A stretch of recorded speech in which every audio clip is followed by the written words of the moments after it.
Hello दोस्तों, कैसे हैं आप सब। आई होप आप सब अच्छे होंगे। TGT science quick revision series में आपका स्वागत है। तो कल हमने इस सीरीज़ में कुछ क्वेश्चंस डिस्कस किए थे।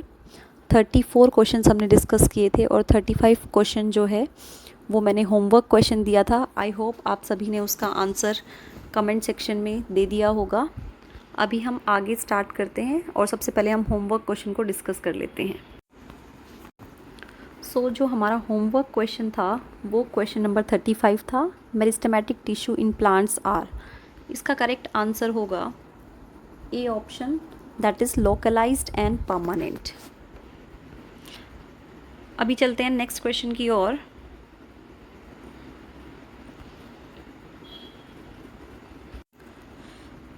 क्वेश्चन नंबर 36 है, a student observe that the tree near his house is growing more in width than height.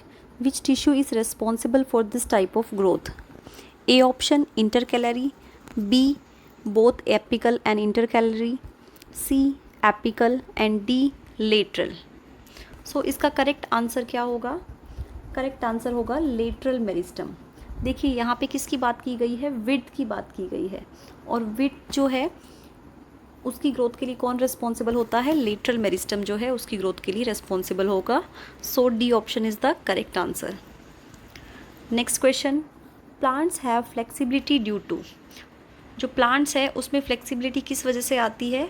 A sclerenchyma, B collenchyma, C parenchyma, D chlorenchyma. इसका करेक्ट आंसर होगा B option, that is collenchyma. B option is the correct answer. Next question, which is not a function of epidermis. कौन सा epidermis का function नहीं है? A option, protection from adverse condition, B gases exchange, C transpiration and D conduction of water. So D option, that is conduction of water is the correct option. Next question, which part of neuron is responsible for transfer of impulse to muscles? Cell body, nucleus, nerve ending, dendrites. Correct answer है option number D, that is dendrites. Question number 40, which blood cells deals with immune reaction? A white blood cells, B red blood cells, C platelets, D plasma. So correct option होगा white blood sales.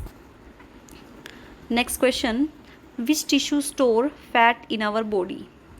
A areolar tissue, B muscular tissue, C epithelial tissue, D adipose tissue. इसका correct answer होगा option number D, that is adipose tissue. Next question, name the type of tissue present in husk of coconut.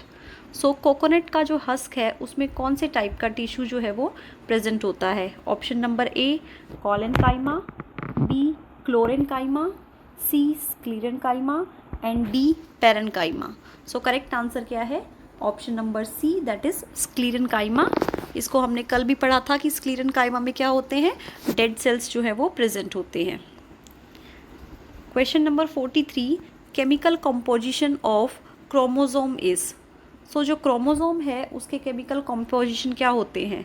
Option number A DNA and lipids, B DNA and carbohydrates, C proteins and lipids, D DNA and proteins. इसका correct answer होगा option number D, that is DNA and proteins. चलते हैं next question की ओर।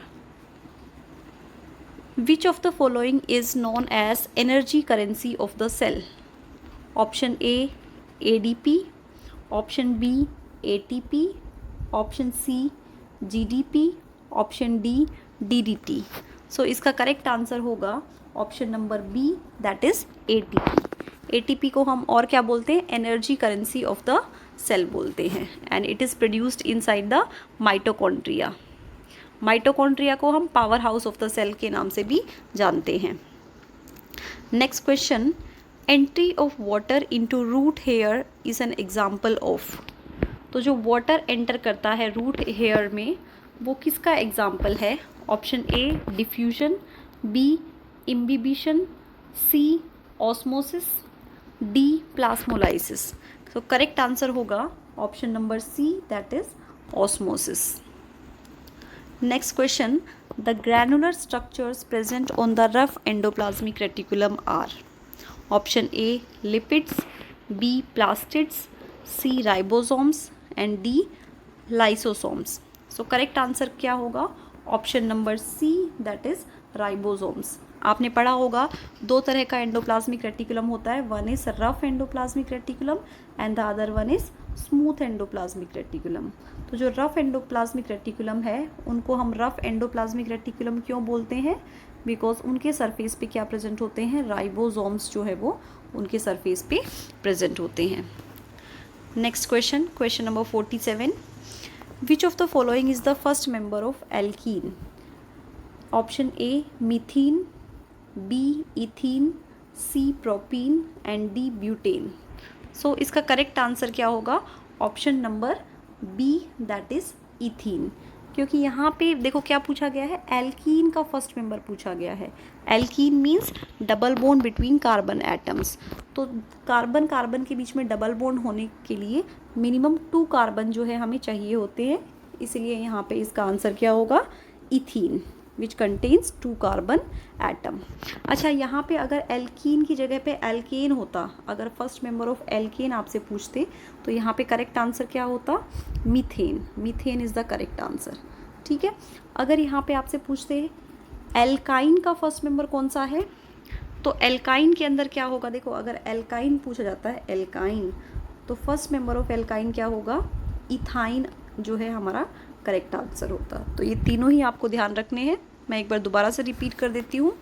First member of alkene methane, first member of alkene ethyne, ethene, first member of alkyne ethyne. तो ये तीनों ही आपको याद रखने हैं। बढ़ते हैं नेक्स्ट क्वेश्चन की ओर। Question number 48, which of the following compound contain double bond? Double bond कौन से कंपाउंड में प्रेजेंट होता है? Option A nitrogen. तो एक बार हम इन सभी के स्ट्रक्चर भी देख लेते हैं, सभी ऑप्शंस की। देखो ए ऑप्शन है नाइट्रोजन। नाइट्रोजन किस फॉर्म में एक्सिस्ट करता है? N2 गैस की फॉर्म में, और जिसमें क्या होगा? N के बीच में ट्रिपल बॉन्ड प्रेजेंट होता है। तो ये ऑप्शन तो होगा ही नहीं, बिकॉज डबल बॉन्ड पूछा गया है हमसे। ऑप्शन नंबर बी जो है हमारे पास वो क्या है? वाटर। तो वाटर में देखो वाटर का स्ट्रक्चर किस तरीके से होता है?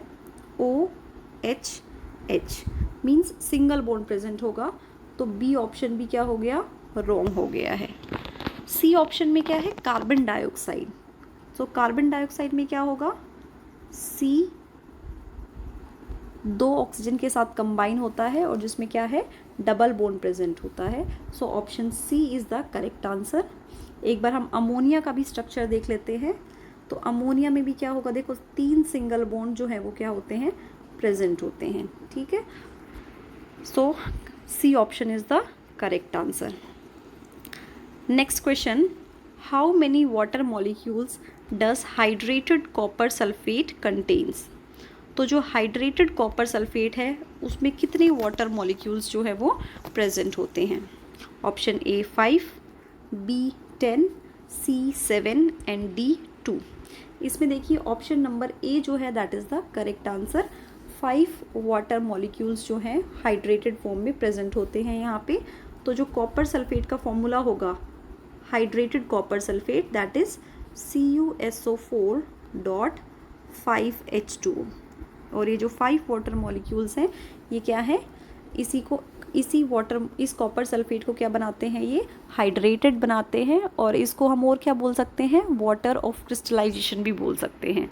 सो अगर आपसे ये पूछा जाए what is the number of water molecules which is hydrated, उसका भी आंसर 5 होगा। और अगर ये पूछते हैं कि how many number of water of crystallization are present in copper sulfate, then also the answer is same. अब देखिए next question, question number 50, sodium carbonate is a basic salt because. तो जो सोडियम कार्बोनेट है वो एक basic salt क्यों है? देखिए A option strong acid and strong base, B weak acid and weak base, C strong acid and weak base, D weak acid and strong base. इसको मैं आपको थोड़ा सा एक्सप्लेन कर देती हूँ। देखिए सोडियम कार्बोनेट एक सोल्ट है। Now it is asked why it is basic salt. देखिए सोल्ट तीन तरह के हो सकते हैं, acidic salt, basic salt and neutral salt. तो हम वन बाय वन हम एक बार सभी को देख लेते हैं। If we talk about acidic salt, अगर हम एसिडिक सोल्ट की बात करते हैं तो वो देखो किससे मिलके बना होगा। किसी भी सॉल्ट की अगर हम बात करें, salt is form by combination of acid and base. Acid और बेस कंबाइन करके क्या बनाते हैं, सॉल्ट एंड वाटर की फॉर्मेशन करते हैं। तो कोई भी अगर सॉल्ट होगा उसके अंदर जो आयन्स होंगे उसमें से एक आयन कहाँ से आएगा, एसिड से, and second from the base. तो एसिडिक सॉल्ट में क्या होता है, किससे मिलके बना होता है, स्ट्रॉन्ग एसिड और वीक बेस से मिलके बना होता है एसिडिक सॉल्ट। अगर हम बेसिक सॉल्ट की बात करें, if we talk about basic salt, तो जो बेसिक सॉल्ट है वो किससे मिलके बना होता है, strong base plus weak acid. Means जो पार्ट स्ट्रॉन्ग होगा वही अपना इफेक्ट शो करेगा। तो यहाँ पे आपसे पूछा गया है बेसिक सॉल्ट, तो बेसिक सॉल्ट में क्या स्ट्रॉन्ग होगा, स्ट्रॉन्ग बेस। तो अभी देख लेते हैं स्ट्रॉन्ग बेस जो है वो कौन से ऑप्शन में है। देखो ऑप्शन नंबर ए में भी स्ट्रॉन्ग बेस है और ऑप्शन नंबर डी में भी क्या है, स्ट्रॉन्ग बेस दिया हुआ है। अभी देखो अगर स्ट्रॉन्ग बेस के साथ स्ट्रॉन्ग एसिड प्रेजेंट होगा तब तो फिर न्यूट्रलाइजेशन हो जाएगी और हमारे पास न्यूट्रल सॉल्ट मिलेगा।